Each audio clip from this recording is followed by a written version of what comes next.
नमस्कार दोस्तों, स्वागत है आपका अपने channel best knowledge in Hindi में।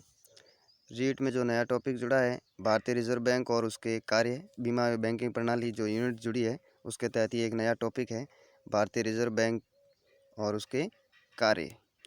तो इससे संबंधित जितने भी मोस्ट इम्पोर्टेंट क्वेश्चन बनेंगे, वो हम इस वीडियो में सॉल्व करेंगे। और इससे पहले मैंने सहकारिता जो टॉपिक है इसी का, बीमा या बैंकिंग प्रणाली का, तो उस पर वीडियो मैंने बनाया है MCQ का। 30 प्रश्न है उसमें। वो वीडियो अगर आपने नहीं देखा तो जाकर देख लीजिएगा। उसका लिंक आपको डिस्क्रिप्शन और आई बटन में भी मिल जाएगा। तो चलिए शुरू करते हैं आज का वीडियो। हमारे चैनल पर आप पहली बार विजिट कर रहे हो तो चैनल को सब्सक्राइब कर दो, वीडियो को लाइक और शेयर ज़रूर कर दें।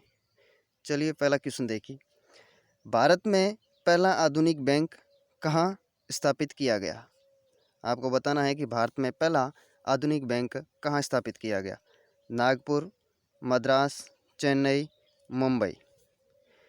तो इसका राइट आंसर क्या हो जाएगा? मद्रास में स्थापित किया गया था भारत का पहला आधुनिक बैंक। और कब किया गया था? 1688 ईस्वी में। ठीक है, 1688 ईस्वी में मद्रास में भारत का पहला आधुनिक बैंक है वो स्थापित किया गया। चलिए नेक्स्ट क्वेश्चन पे। इंपीरियल बैंक ऑफ इंडिया की स्थापना कब की गई? किसकी? इंपीरियल बैंक ऑफ इंडिया की स्थापना कब की गई?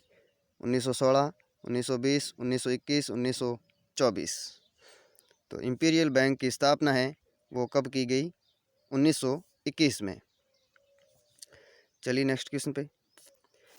1 जुलाई 1955 को इंपीरियल बैंक ऑफ इंडिया का राष्ट्रीयकरण करके किस बैंक की स्थापना की गई?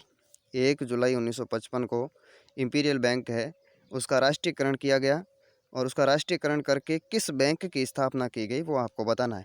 भारतीय state bank of India, state bank of Mysore, state bank of Travancore या स्टेट बैंक ऑफ पटियाला।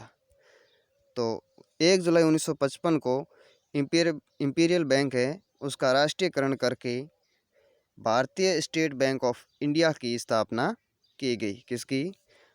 भारतीय स्टेट बैंक ऑफ इंडिया की। चलिए नेक्स्ट क्वेश्चन पे। स्वतंत्रता के समय देश में सबसे बड़ा वाणिज्यिक बैंक कौन सा था? स्वतंत्रता के समय देश में सबसे बड़ा वाणिज्यिक बैंक कौन सा था? भारतीय state bank, imperial bank, state bank of Hyderabad या नागरिक वाणिज्यिक बैंक। तो स्वतंत्रता के समय देश का सबसे बड़ा वाणिज्यिक बैंक कौन सा था? Imperial bank. कौन सा था? Imperial bank. चलिए नेक्स्ट क्वेश्चन पे।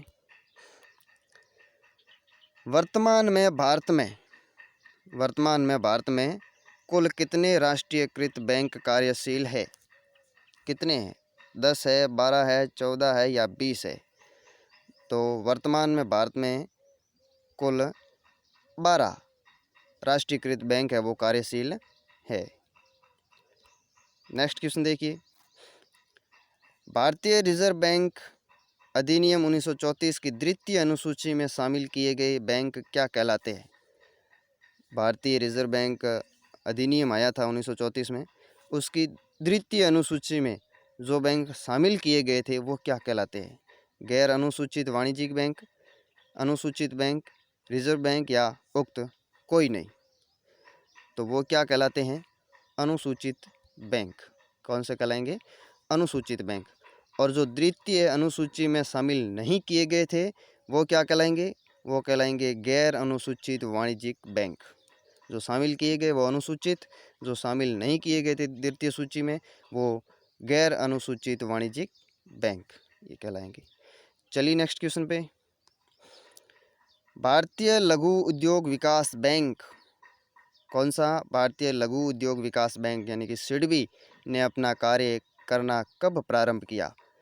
5 अप्रैल 1989 को, 10 अप्रैल 1990 को, 2 अप्रैल 1990 को या 30 मार्च 1992 को। तो कब किया था? 2 अप्रैल 1990 को। सही राइट हो जाएगा।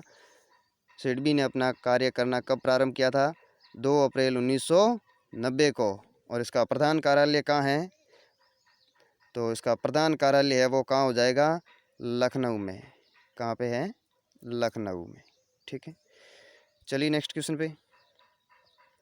राष्ट्रीय कृषि एवं ग्रामीण विकास बैंक की स्थापना कब की गई? किसकी? राष्ट्रीय कृषि एवं ग्रामीण विकास बैंक की स्थापना कब की गई? अब आप इसमें कंफ्यूज होंगे कि राष्ट्रीय कृषि एवं ग्रामीण विकास बैंक, लेकिन ये कौन सा है? ये है नाबार्ड। कौन सा है? नाबार्ड। ठीक है, तो NABARD national bank for agriculture and rural development.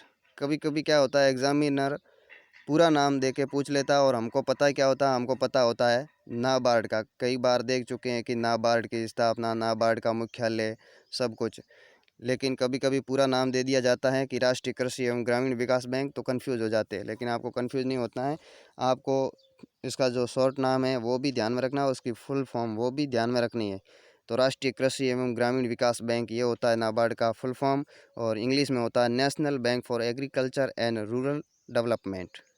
ठीक है, तो इसकी स्थापना पूछी गई है, तो इसकी स्थापना कब की गई थी? 12 जुलाई 1982 को। ठीक है, नाबार्ड की स्थापना कब की गई? 12 जुलाई 1982 को। ठीक है, इससे संबंधित मेरा एक क्वेश्चन है नाबार्ड से ही, कि नाबार्ड का मुख्यालय कहाँ पर है? राष्ट्रीय कृषि एवं ग्रामीण विकास बैंक है, इसका मुख्यालय कहाँ पर है, वो आप कमेंट करके ज़रूर बताइएगा। चलिए नेक्स्ट क्वेश्चन पे।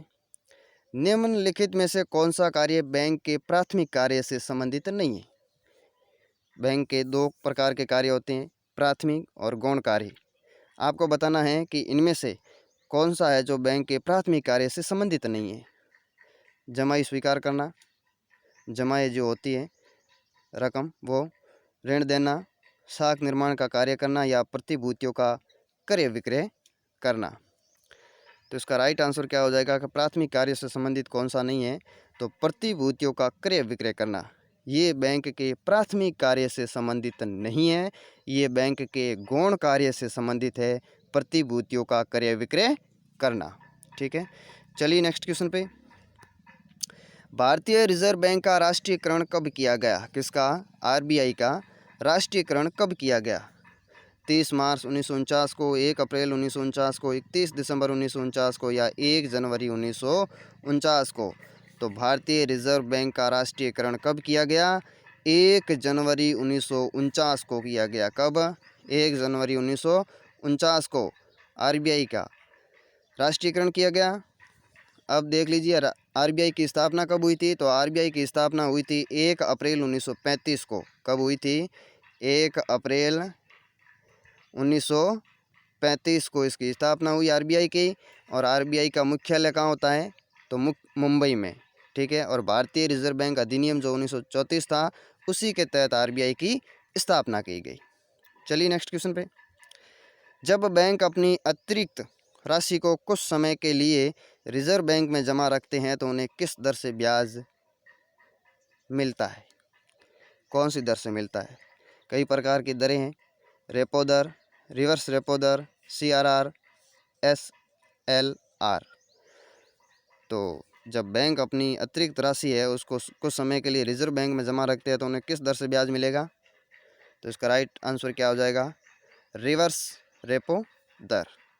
ये तो है जब बैंक अपनी राशि कुछ समय के लिए जब रिजर्व बैंक के पास में जमा रखते हैं अपनी धनराशि, तो उनको रिवर्स रेपो दर से जो ब्याज मिलता है वही है रिवर्स रेपो दर। और रेपो दर क्या है?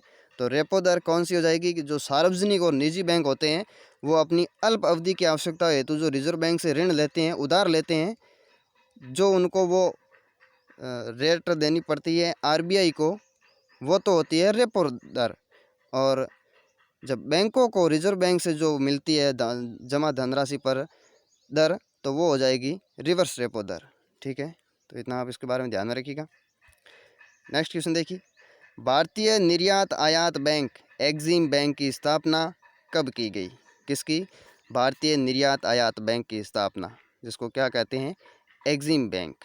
एग्जिम बैंक का फुल फॉर्म क्या होता है? तो होता है export import bank of India. क्या होता है? Export import bank of India, EXIM का। ठीक है, तो कब हुई थी?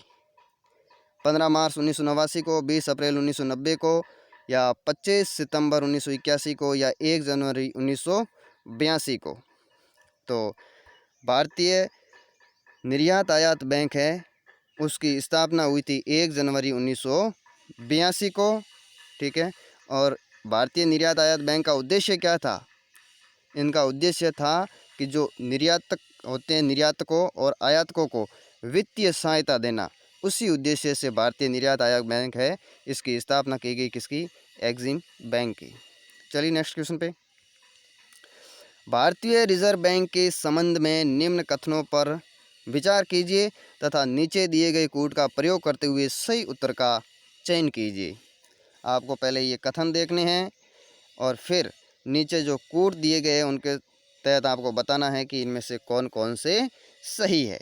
तो पहले पढ़िए इन कथनों को कि रिजर्व बैंक की स्थापना भारतीय रिजर्व बैंक अधिनियम 1934 के तहत की गई। बिल्कुल राइट है। भारतीय रिजर्व बैंक का राष्ट्रीयकरण 1 जनवरी 1949 को किया गया, ये भी सही है। रिजर्व बैंक का मुख्यालय दिल्ली में स्थित है, ये गलत हो जाएगा। रिजर्व बैंक का मुख्यालय दिल्ली में नहीं है, ये मुंबई में है। डी देखिए, वर्तमान में रिजर्व बैंक ऑफ इंडिया द्विमासिक मौद्रिक नीति जारी करता है, ये भी सही है। तो इसमें कौन से सही है? ए, बी और डी। तो कूट नीचे दिए गए हैं, किस में हो जाएगा? ए, बी और डी। तो हो जाएगा 4 नंबर में ए, बी और डी। चलिए नेक्स्ट क्वेश्चन पे। भारतीय रिजर्व बैंक निम्नलिखित में से किस दर का निर्धारण नहीं करता है? आपको बताना है कि भारतीय रिजर्व बैंक है वो इनमें से कौन सी दर है उसका निर्धारण नहीं करता है। बैंक दर का, रिवर्स रेपो दर का, आयकर दर का, या रेपो दर का। तो इसका राइट आंसर क्या हो जाएगा? सी, आयकर दर है उसका भारतीय रिजर्व बैंक है वो निर्धारण नहीं करता है। बाकी बैंक दर का भी करता है, रिवर्स रेपो दर का करता है और रेपो दर का भी करता है। चलिए नेक्स्ट क्वेश्चन पे। भारत में विभिन्न श्रेणी के वाणिज्यिक बैंक है, इनमें से कौन वाणिज्यिक बैंकों की श्रेणी में नहीं आता है? वो आपको बताना है। निजी बैंक, राष्ट्रीयकृत बैंक, या सहकारी बैंक, या वस्तु बैंक। तो भारत में विभिन्न श्रेणी के वाणिज्यिक बैंक हैं, इनमें से वाणिज्यिक बैंकों की श्रेणी में कौन सा नहीं आएगा? तो वो हो जाएगा वस्तु बैंक। निजी बैंक आते हैं, राष्ट्रीयकृत बैंक आते हैं, सहकारी बैंक भी आते हैं, लेकिन जो वस्तु बैंक है वो वाणिज्यिक बैंकों की श्रेणी में नहीं आता है। चलिए नेक्स्ट क्वेश्चन पे। बैंक की नई शाखा खोलने के लिए लाइसेंस है वो किसके द्वारा जारी किए जाते हैं? बैंक की अगर कोई नई शाखा खोलनी है तो उसके लिए लाइसेंस लेना पड़ता है। तो वो लाइसेंस कौन जारी करते हैं वो आपको बताना है। राज्य सरकार, वित्त मंत्रालय, भारतीय रिजर्व बैंक आरबीआई, या इनमें से कोई नहीं। तो इसका राइट आंसर क्या हो जाएगा? इसका राइट आंसर हो जाएगा आरबीआई, भारतीय रिजर्व बैंक। अगर किसी को नई बैंक शाखा खोलनी है तो उसको आरबीआई से लाइसेंस मिलेगा। किससे मिलेगा? आरबीआई यानी कि भारतीय रिजर्व बैंक, यही है जो उसको लाइसेंस जारी करेगा। चलिए नेक्स्ट क्वेश्चन पे। भारतीय रिजर्व बैंक किस बैंक के माध्यम से भारत के विदेश व्यापार का वित्त पोषण करने के लिए सहायता करता है? क्या है कि भारतीय रिजर्व बैंक है वो किस बैंक के माध्यम से भारत के विदेश व्यापार का वित्त पोषण करने के लिए सहायता करता है? Exim bank, Punjab bank, Maharashtra bank, या सिंध बैंक। तो इसका राइट आंसर क्या हो जाएगा? Exim bank. इसकी सहायता से है जो भारतीय रिजर्व बैंक विदेश व्यापार का वित्त पोषण करने के लिए उसकी सहायता करता है। और एक्सिम बैंक का मैंने फुल फॉर्म बताया था, क्या होता है? Export import bank of India. चलिए नेक्स्ट क्वेश्चन पे। बैंक दर से आप क्या समझते हैं? बैंक दर, रिवर्स रेपो दर, सीआरआर, एसएलआर जो होती है, तो उनमें से है एक बैंक दर। तो बैंक दर से आप क्या समझते हैं? वह ब्याज दर जिस पर केंद्रीय बैंक दूसरे बैंकों को ऋण देता है, वह ब्याज दर जिस पर राजकीय बैंक दूसरे बैंकों को उधार देता है, या वह ब्याज दर जिस पर बैंक ऋण लेता है, या वह ब्याज दर जिस पर बैंक लोगों को ऋण देता है। तो बैंक दर का क्या हो जाएगा? इसका राइट आंसर ए हो जाएगा कि वह ब्याज दर जिस पर केंद्रीय बैंक है वह दूसरे बैंकों को ऋण देता है, वही होती है बैंक दर। आरबीआई से जो दूसरे बैंकों को ऋण मिलता है उनके ऊपर जो दर लगती है वही है बैंक दर। चलिए नेक्स्ट क्वेश्चन पे, आरबीआई का मोटो क्या है? आरबीआई का मोटो क्या है वो आपको बताना है। कैश इज किंग, या cash is king but digital is divine, या डिजिटल इज डिवाइन, या कैश आर डिवाइन। तो क्या हो जाएगा, आरबीआई का मोटो क्या है? तो बी हो जाएगा right answer, cash is king but digital is divine. चलिए नेक्स्ट क्वेश्चन पे, जब भारतीय रिजर्व बैंक द्वारा नकद आरक्षित अनुपात CRR, कौन सा? CRR में वृद्धि की जाती है तो इसके क्या परिणाम होते हैं? CRR जो दर है उसमें अगर वृद्धि की जाएगी तो उसके क्या परिणाम होंगे वो आपको बताना है। अर्थव्यवस्था में नकदी का प्रवाह बढ़ता है, अर्थव्यवस्था में नकदी का प्रवाह कम होता है, अर्थव्यवस्था में नकदी के प्रवाह पर कोई प्रभाव नहीं पड़ता, या प्रारंभ में नकदी का प्रभाव बढ़ता है लेकिन बाद में नकदी का प्रवाह है वो कम हो जाता है। तो इसका राइट आंसर क्या हो जाएगा? तो इसका राइट आंसर हो जाएगा बी, अर्थव्यवस्था में नकदी का प्रवाह कम होता है। ठीक है, तो ये 20 क्वेश्चन थे अपने।